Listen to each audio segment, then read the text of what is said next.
What's going on, guys? So for this video I'm going to take it back to probably, I think it's the second video I ever made, which was when I did 6 quirky things about my Saab 9.3, my 2003 9.3 sedan.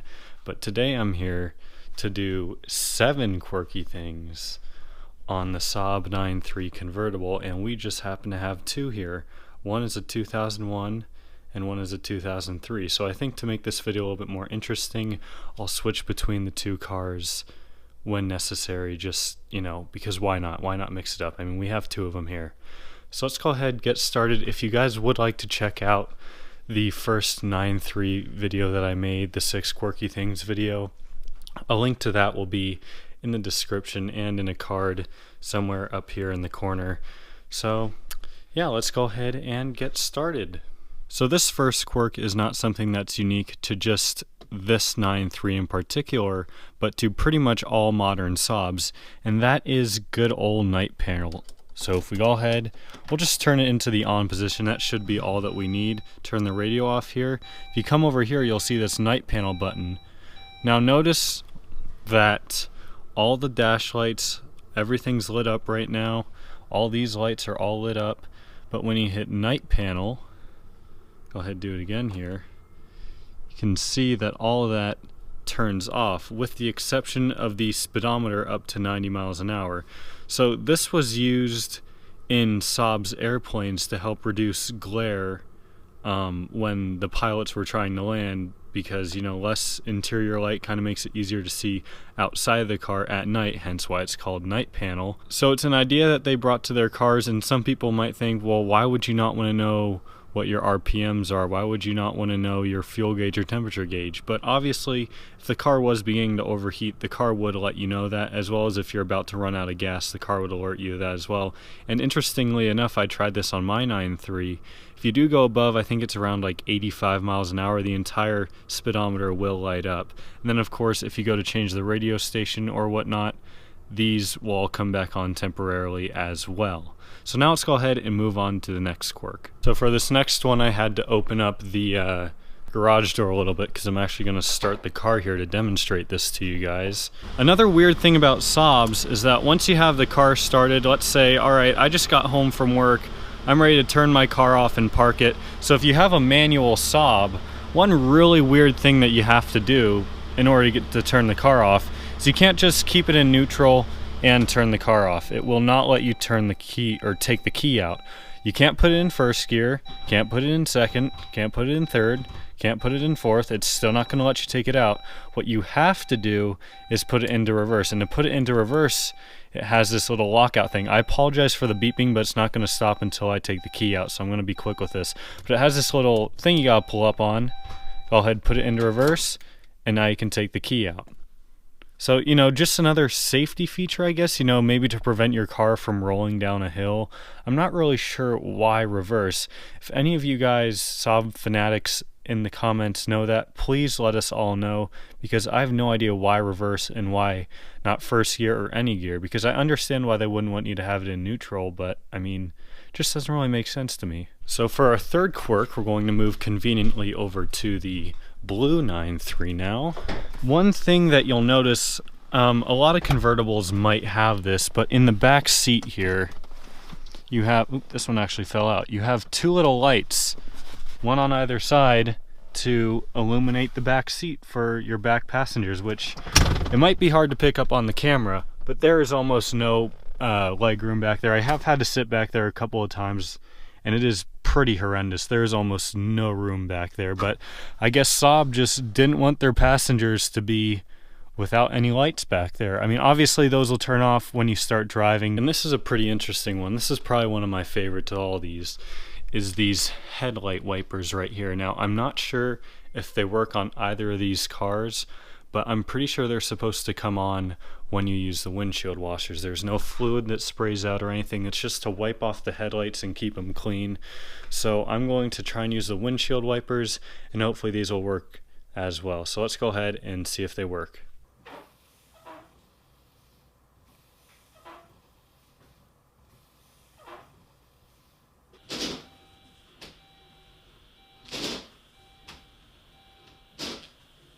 So next up, along with the night panel, is probably the most popular and most known thing around the car world for Saab, and that is of course the key in the center console. Now this is done for a variety of reasons.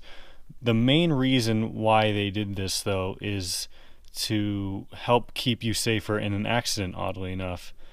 You know, Saab is paranoid for their safety, and they always want their passengers to be safe. That's why their cars were so durable and so good with crash tests. But as you know, your standard key is going to be right there. So let's say you're in a front-end collision.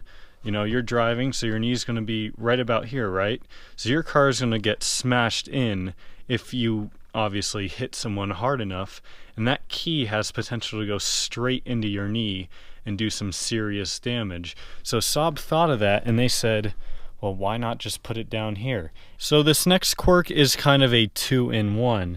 We're going to look down here right by the ignition, and you'll see that you've got the emergency brake with all these little plastic or whatever, these bristles right here. They're really weird, and they haven't worn on this car, mainly because it's an automatic, and you know the emergency brake is rarely used. But on the red one over there, this entire left side where the bristles are is completely, they're pretty much all missing, and that's just from wear and tear of retracting and detracting or whatever the emergency brake thousands of times over its life. And I guess we can chalk this one up to GM being cheap. I'm not really sure why they didn't just leather wrap this, but again, that's probably mostly GM's fault. They wanted to save money here and just put these cheap plastic crappy looking bristles.